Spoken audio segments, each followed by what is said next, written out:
ዓለም ዘዘራረበ ቴንጌ ምስታ ኢትዮጵያዊት መሓዝኡ ቀፂሉውን ካብ ጫካና ሚሊዮነር ከመይ መፂኡ ዝብል ለውጢ ክንዕዘብ ወይና ኣቐዲመ ሰላምታይ እናቕረብኩ ላይክን ሸርን ኢልኩም ብምጅማር ናብ ኩሉ ንክባጻሕ ደገፍኩም ኣይፈለይን ክብል ፈቱ ኣብ ናይ ሎማዓንቲ መደብና በቶም ዓበይቲ ዒንቱ ምኽንያት ናይ መንደር ሰባትን ትጸልዎን እንትስሕቕዎን ዝነበረ ሳድ ኣብዚ ሕጂ ሚሊዮነር ዝኾነሉ ኣጋጣሚ ክንዕዘብ ኢና ካብ ኖይል ክሳብ እቲ ህቡብ ስፒድ ንሳድ ሱዚ ንምርካብ ተዳፊኦም እዮም ሳድ ሱዚ እውን እታ ናይ ሕማቕ ግዘ መሓዝኡ ሶልያና ንጉሰ እንጀራ ፍትፍትና ኮለሰቶ ነቲ ህቡብነቱ እውን ከይተረፈ ተጓናፂፋቶ እያ ብዛዕባ እዚኣ ኢትዮጵያዊት መሓዝኡ ሶልያና ንጉሰ እንታይ እያ ዝብልን ሳድ ሱዚ ኣብዚ ሕጂ ዘለዎ መጠን ሃብትኸ ክንደየናዩ ንዝብልን ከመይ ናብዚ ክበፅሕ ኪኢሉ ንዝብል ካብ ዘቐፂልና እውን ቴንጌ ዝብል ቃል እትልክዕ ትርጉሙ ሓዊስና ካብ ጫካ ተላዒሉ ክሳብ ዱባይ ዝኣክል ህቡብነት ዝረኸበ እዚ ሰብ ከመይ ነይሩ ዝብል ክንዕዘብ ወይና ናብቲ መደብ ክወስደኩም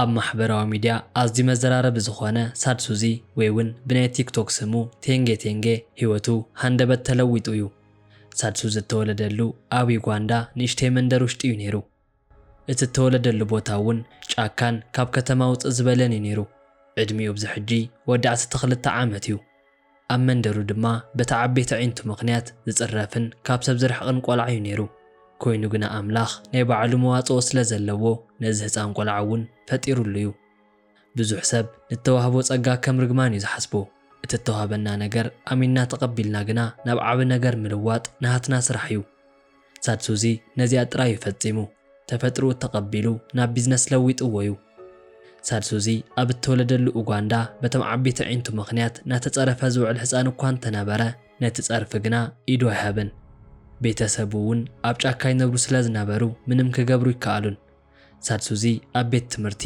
በቲ ዓበይቲ ዒንቱ ሕማቕ ስነ ኣእምሮዊ ማሕሰይቲ በፂሕዎ እዩ ይኹን እምበር ሳድ ሱዚ በቲ መንነቱ ዝሓፍር ኣይነበረን እኳ ደኣስ ዒንቱ ብዝበለፀ ብምጉላህ ክሰርሓሎም እምበሪ ክሓፍረሎም ዘፍቅድ ኣይነበረን ስዒቡ እውን በተተዓደሎ ጸጋ ምስ ናይ ቲክቶክ መሓዝቱ ብምዃን ቪድዮታት ክዝርግሕ ጀሚሩ እዩ ብፍላይ እውን ኣብ ጫካ ውሽጢ ዝሰርሖም ቪድዮታት ልዑል ዝኾነ ተመልከትቲ ክረኽቡ ኪሎም እዮም ካብ ጫካ ውሽጢ ነጢሩ ብምውፃእ ዳንስታት ምስ ናይ ኣካሉ ቅርፂ ከዋህዶም ይጅምር ምስቲ ዳንስ ዝኸይድ ናይ ኣካሉ ቅርፂ እውን ገይሩ ጽቡቓት ክዳውንቲ ተጠቂሙ ብዘይገለ ፍርሒ ቪድዮታት ክዝርግሕ ይቕፅል ንዝሕጭጭሉ ሰምዓሉ እዝኒ ነበሮን ሳድ ሱዚ ወይ እውን ብናይ ቲክቶክ ስሙ ቴንጌ ተፈጥሮ ብዝሃበቶ ዓበይቲ ዒንቲ ምኽንያት ክጸርፍዎን ትፍትኑ ሰምዖም ኣይነበረን እኳ ደኣስ በቲ ፀርፈብ ክንዲ ክሓፍር ወይ እውን ክሓዝን ብተፈጥሮ ተዓደሎ ዓይኒ ብዝበለፀ ብምጉላህ ክቕልድን ክሰርሓሉን ጀሚሩ እዩ ብፍላይ እውን ኣብ ዝሓለፈ ዓመት ዝዘርግሖ ሓደ ቪድዮ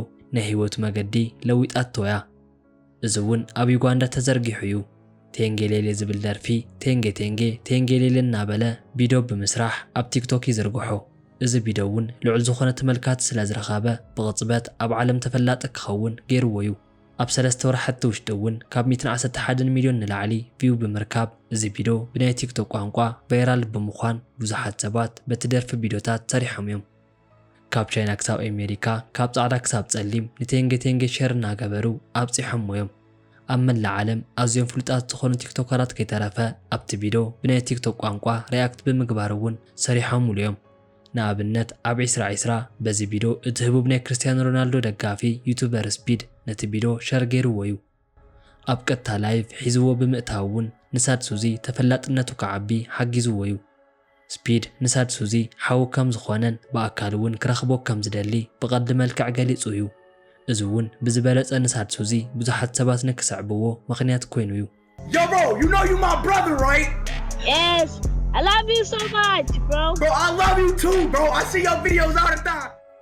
ካብ ድሓር እውን ካብ 31 ሚልዮን ንላዕሊ ሰዓብቲ ዘለዎ ኒዌል ጎዝ ክሬዚ ንሳድ ሱዚ ናብቲ ዘለዎ ቦታ ብምኻድ ሓቢሮም ቪድዮታት ሰሪሖም እዮም ፀጉሩ ብምርኣይን ብምድናስን ኢሉ እውን ኣብ ተፈላለዩ ሃገራት ብምዛር ፕራንክ ይሰርሕ ዝነበረ ኖኤል እውን ብዙሓት ቪድዮታት ምስ ሳድ ሱዚ ኮይኑ ብምስራሕ ልዑል ዝኾነ ቪው ክረክብ ኪሉ እዩ ካብ ድሓር እውን ዓበይቲ ናይ ንግዲ ትካላት ንሳድ ሱዚ ካሃድንዎ ጀሚሮም እዮም እተፍልጡ ኣብ መላእ ዓለም ተዘርጊሑ እዩ ኣድቨርት ንክሰርሓሎም ዓበይቲ ናይ ንግዲ ትካላት እውን ኣጨናኒቆም እዮም ቴንጌ ኣብዚ ሕጂ ኣብ ቲክቶክ 9 ሚልዮን ኢሉውን ኣብ ኢንስታግራም ናብ 3 ሚልዮን ዝጽጋዕ ሰዓብቲ ዝርከብዎ ክኾን እንከሎ ካብ ኣድቨርት ብዝረኸቦ ገንዘብ እውን ሚሊዮነር ኮይኑ እዩ።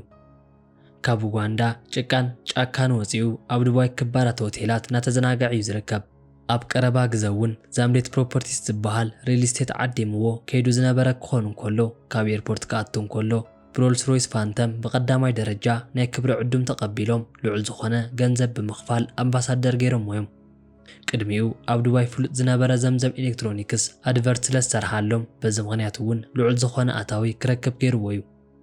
ኣብ ናይ ዘምዘም ኣድቨርት እውን ኣብ ታሪኽ ሪኦሞ ዘይፈልጡ ቪው ረኺቦም እዮም። ዘምዘም ኤሌክትሮኒክስ ኣብ ቅድሚ ሕጂ ንሓበሻ ንኣለሹ ኣይፎን ስልኪ ብምሃብ ኣድቨርት ክሰርሑ ጸኒሖም እዮም። ኣብዚ ሕጂ ሰዓት ግና ብሳድሱዚ ምኽንያት ኣብ ዓለም ኣዝዩ ተፈላጢ ክኸውን ኪሉ እዩ። ብዘይገለ ዓቢ ዓይኒ ካልእ ዋላ ሓንቲ ዘይነበሮ ፈጣጥ እናተባህለ ብጸርፊ ዝዓበየ እዚ ህፃን ቆልዓ ነቲ ጸርፊ ናብ ገንዘብን እቲ ባጫ ድማ ናብ ቢዝነስ ብምልዋጥ በቲ ሰንደውሉ እምኒ ገዛ እናሃነፀ ብኸምዚ መልክዑ ህይወቱ እናለወጠ እዩ። እዚ ወዲ 12 ዓመት ዝኾነ ዩጋንዳዊ ሳድሱዚ እቲ ዓቢ ዓይኒ ምስ ናይ ገጹ ቅርፂ ተሓንፊፁ ናይ እንጀራ ገመድ ፈጢሩሉ እዩ። ኣብዚ ሕጂ ብቕጽበት ናብ ሚልዮነርነት ተለዊጡ እዩ። ኣብዚ ሕጂ እውን ንሓንቲ ቲክቶክ ቪድዮ ንምስራሕ ዓበይቲ ትካላት ክንዲ ዘይበሃል ገንዘብ ይህብዎ እዮም። ካብ ናይ ዩጋንዳ ጫካ ዝወፀ ሳድሱዚ ኣብዚ ሕጂ ኣብ ዩጋንዳ ጎደናታት ክባራት ብዝኾና ማካይን ሸናዕ ክብል እዩ ዝረአ። ሳድሱዚ ምዝያ ኢትዮጵያዊት ሶልያና ንጉሰ ርክብ ከም ዘለዎ ብናይ ሶልያና ገጽ ኣብ እተዘርግሑ ቪድዮታት ዘረጋግጹ እዮም። ኣብ ናሃቱ ቴንጌ ዝብል ናይ ቲክቶክ ኣካውንት እውን ምስ ሶልያና ኮይኑ ዝሰርሖም ቪድዮታት ዘርጊሕዎ እዩ። እዚኣቶም ቪድዮታት እውን ብሚልዮን ዝቑጸሩ ቪው ክረኽቡ ኪሎም እዮም። ሶልያና ንጉሴ እውን ኣብ ዩጋንዳ እትነብር ኢትዮጵያዊት ክትኮን እንከላ ምስ ሳድሱዚ ብምዃን ብዙሓት ቪድዮታት ሰሪሖም እዮም። ኣብ ገዛ ውሽጢ ኮይኖም እውን እንጀራ እናበልዑ ዘርጊሖም እዮም። ሳድሱዚ ዝፍለጠሉ ዳንስ እውን ምስ ሶልያና ንጉሴ ብምዃን ደኒሱ እዩ። ናይዚያ ኢትዮጵያዊት ሶልያና ንጉሴን ናይ ሳድሱዚ ረኽቢ ሕውነት ከም ዝኾነ ዝግለጽ እዩ። ሶልያና ኣብ ዩጋንዳ ምስ ብዙሓት ህፃውንቲ ቆልዑ ብምዃን ቪድዮታት ብምስራሕ ኣብ ቲክቶክ ኣካውንታ ትዝርግሕ ሰብ እያ። ምስ ሳድሱዚ ኮይና ዝሰርሓቶም ቪድዮታት ግና ልዑል ዝኾነ ቪው ዝረኸቡ እዮም። ንሳ እውን ብዙሕ ቪድዮ ዋላ እኳ እንተዘርግሐት ምስ ሳድሱዚ ኮይና ዝሰርሓቶም ቪድዮታት ግና ፒን ብምግባር ቪው ክውስኸላ ገይሩ እዩ። ኣብ እተፈላለዩ ናይ ዓለም ክፋል ዝነብሩ ሓበሻ እውን ቲክቶክ ምስ ደቂ ዓዶም መራኸቢ ገይሮም ይወስድዎ እዮም። ንሰባት ይራኸብሉ ቀፂሉ እውን ንሰባት ይሕግዙሉ ብዙሓት እውን ገንዘብ ይሰርሑሉ እዮም። ኣብ ሓበሻ ጥራይ ካብ 2 ሚልዮን ንላዕሊ ኣካውንት ከም እተኸፍተ ኣብ ቀረባ ግዜ ዕላዋ ብተገብረ ዳህሳስ ጽንዓት ተረጋጊጹ እዩ።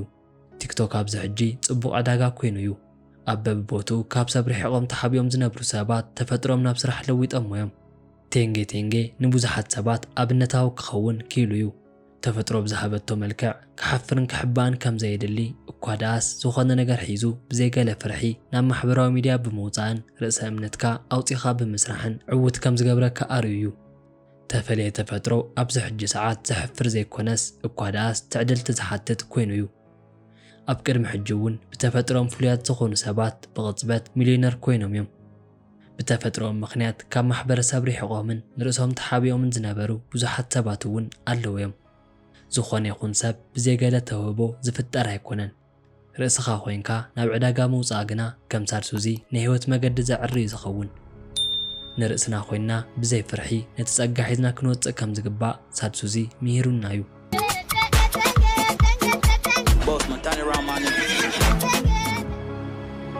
ላይክን ሸርን ብምባል ንዘለኩም ሓሳብ ድማ ኣብ ናይ ኮመንት ቦታ ግደፍለይ ክብል ፈቱ።